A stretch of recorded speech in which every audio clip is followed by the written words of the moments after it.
Quick overview of the book of Acts, written by Luke, the same guy who wrote Luke's gospel. It's quite funny. I always think, when we say written by Luke, it's as though we know the author.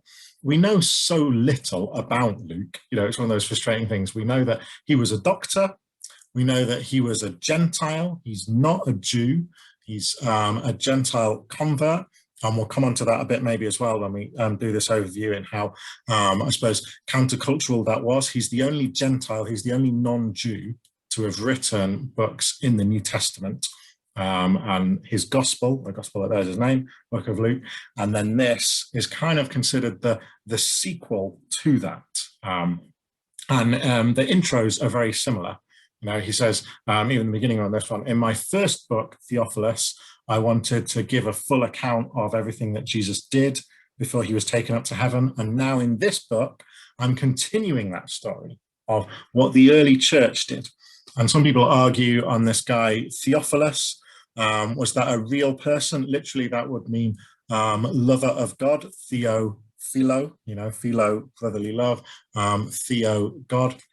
So was it an actual person who was maybe like the patron? Did he fund it in some way, or does it kind of just mean generally Luke's writing to all people who love God? If we know very little about Luke, we know even less about Theophilus, but we know that Luke wrote this as a sequel to that.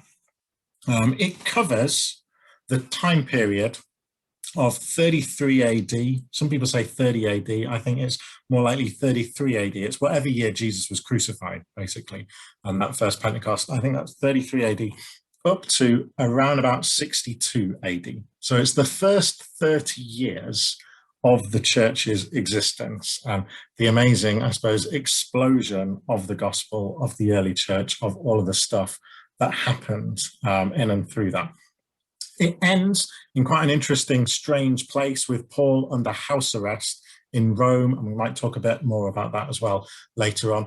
And some people think maybe Luke was writing this as part of the defense that Paul would use when he's on trial for his life in front of Caesar in Rome. Was this somehow written as part of the defense testimony, as evidence to be brought towards the court to say, hey, this guy Paul, yes, he's a radical preacher, but actually he's peaceful. He's not a threat to the Roman Empire. So it could have been that, but honestly, we don't know.